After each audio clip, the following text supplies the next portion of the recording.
안녕하십니까. 2021년 11월 20일 토요일 아침입니다. 자, 아침 미국 시장에서 미 하원이 사회 인프라 투자 법안을 통과했다라는 뉴스가 나왔죠. 약 2조 달러 규모, 우리나라 돈으로 2,380조 이 달하는 사회복지 예산안이 참 우여곡절이 많았습니다. 그럼에도 미 하원을 통과했다는 소식이 아침에 들려왔죠.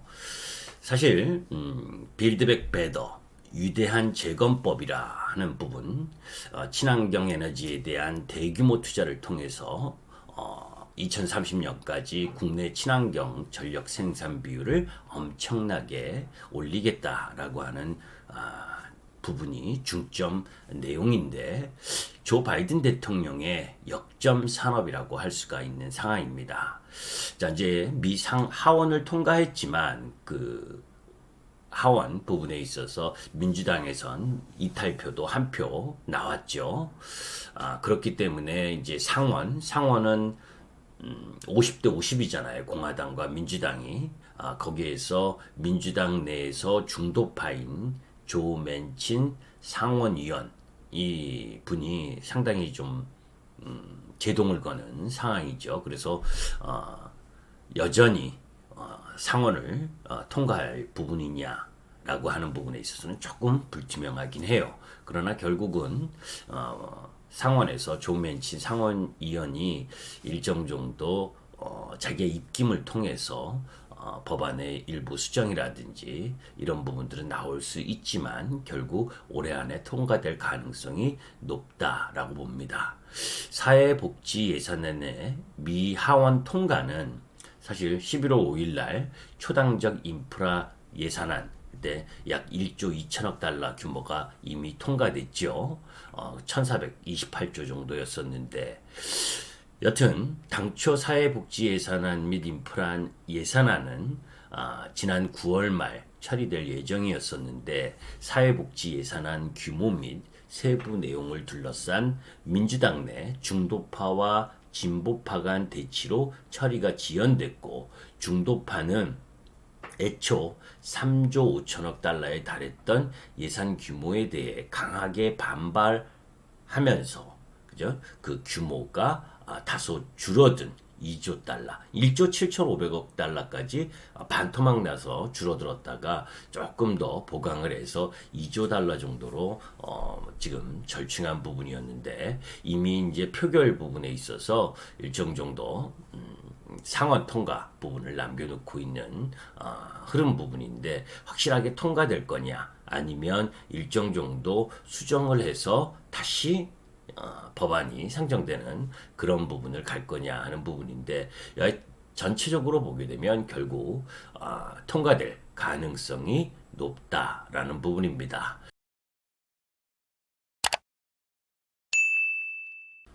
자, 아직 상원까지 통과하려면 맨친 상원의원 등 민주당 중도파 일부가 해당 법안에 대해서 찬성을 해야 되는 상황이기 때문에 통과에 대해서 확실하게 언제 통과다라고 이야기를 할 수는 없습니다. 왜냐하면 지금 미 상원은 민주당 성향 무소속을 포함해서 공화당과 민주당이 50대 50으로 양분하고 있는 상황이기 때문에, 만약에 민주당의 조 맨친 의원이 반대편을 행사한다면 법안 통과는 불발되겠죠. 그런데 이 상원에서 사회복지 예산안 수정 가능성이 일부 있겠지만, 결국은 바이든 대통령의 이 가장 핵심 공약 부분이라고 할 수 있는 부분, 이런 부분들이 이 사회 인프라 투자 법안이기 때문에 결국은 통과할 가능성이 높지 않겠느냐. 그런데 이제 우리가 중요시 생각하는 부분은 이 법안의 통과를 통해서 아까 이야기했었던 여러 가지 이 사회복지 관련 부분 예산안 이 부분이 중요 조항 항목에 놓여 있지만, 실질적으로 위대한 재건법 빌드백 베더의 가장 기본 골격은 에너지, 신재생 에너지, 친환경 에너지 이 부분이다라는 부분입니다. 그래서 그와 관련된 세부적인 내용을 한번 보도록 하겠습니다. 자, 우리가 에너지 패러다임 전환기에 와 있다라는 이야기를 많이 말씀을 드렸었습니다. 토니 세바의 에너지 혁명 중 이 책의 내용을 보게 되면 100년이 넘은 에너지와 운송 산업은 붕괴의 정점에 와 있다. 변화는 이미 시작됐고 붕괴는 신속할 것이다. 기존의 에너지는 이미 구식이 되었거나 곧 구식이 될 것이다.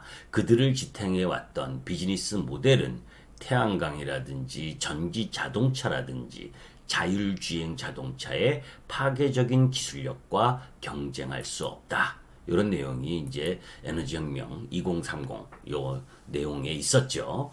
이런 부분들이 뭐 여기에 포함돼서 신재생에너지의 뭐 풍력이라든지 태양광을 포함한 총망라한 부분에서 에너지의 패러다임 전환이 나타나고 있다라는 부분이고, 조금 전에 이야기했었던 그린 에너지, 빌드백 베더 그 안에 무상 보육 확대라든지 뭐 의료보험 지원 뭐 이런 부분들도 있지만 가장 핵심은 이 강력한 친환경 에너지 정책이다라는 부분입니다. 아까 말씀드린 것처럼 기존에 처음으로는 3조 5천억 달러 규모의 부분이었었는데 1조 7천억 달러까지 줄었다가 이제 약 2조 달러 2,380조 엄청난 규모죠. 이 2차 인프라 패키지가 이제 통과될 가능성이 높고, 이런 부분들의 초안 부분을 보게 되면 세제 혜택이라든지 재생에너지 그리고 그린 수소에 집중된 지원책이 포함됐다라는 부분입니다. 거칠게 보더라도 재생에너지 설치량이 현재 대비 2배 증가가 필요한 부분이고, 그린 수소 생산에 대한 보조금이라든지 기존 원자력 발전소에 대한 지원책에도 주목할 필요가 있고, 현안대로 법안이 통과될 경우 재생에너지, 그린 수소 관련 업체들에 집중될 필요가 있다라는 부분이죠. 그래서 뭐 그 내용, 이 부분은 3조 5천억 달러대의 내용 부분이었는데, 그렇다 하더라도 여기서 예산의 규모 부분이 조금씩 줄어들 가능성이 있지. 뭐 이 큰 틀에 있어서는 크게 변하지 않을 것이라고 보는데, 행여나 이 규모 흐름 부분에 있어서의 내용들은 자세하게 나오면 말씀을 드릴 텐데, 뭐 풍력이나 태양광, 그죠? 수력, 지열, 원자력 이런 부분들에 대한 이 지원 부분, 그리고 태양광과 기타 친환경 ESS 같은 경우엔 에너지 저장 장치, 중국도 지금 이 ESS에 대한 집중 흐름 부분을 갖고 가고 있죠. 그래서 ESS와 관련된 에너지 저장 장치와 관련된 부분도 심도 있게 관심을 가져야 되는데, 사실 우리나라 LG 화학하고 또 삼성 SDI 이런 에너지 저장 장치에 심혈을 기울이고 있는 기업들이 화재 사고로 인해서 조금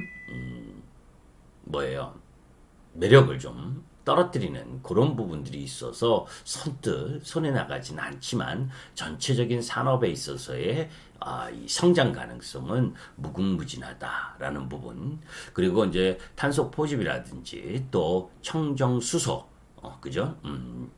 이 수소와 관련된 부분도 핵심적으로 지원하는 그런 부분이고, 그리고 전기차, 그죠? 2차 전지, 뭐 지금 올해는 양극재, 음극재라든지 뭐 전해질 이런 부분들이 급등하고, 또 그런 가운데에서 내년에는 동박이 더 나을 것이다 라고 하는 부분도 이야기가 많이 나오고 있는데, 하여튼 전체적으로 보면 그린 수소에 대한 적극적 보조금이 인상적인 흐름 부분이다 라고 보시면 됩니다. 그래서 이런 내용들이 기본 골격이었는데, 요거는 이제 3조 5천억 달러의 규모의 이 법안이었을 때 나온 내용인데, 요 내용에서 어떻게 조금씩 수정이 됐는지 몰라도 궁극적으로 바이든이 추구하는 부분에 있어서의 가장 핵심은 기후 변화에 대한 대응이잖아요. 그죠? 그래서 바이든 정부의 시그니처인 2380조의 수혜를 볼 수 있는 섹터 부분, 아직 하원만 통과했고, 그죠? 상원을 통과하기까지는 시간이 있고, 그죠? 그런 부분이기 때문에 서두르진 않아도 미리 이런 부분들과 관련된 이제 후속 내용들이 자꾸 나오겠죠. 그런 부분들에 대한 공부를 하면서 시장에서 일정 정도 관심이 집중될 수 있는 부분에 대한 선춤에 주도주 선점 이런 부분들과 관련돼서 공부할 필요가 있다라는 부분입니다.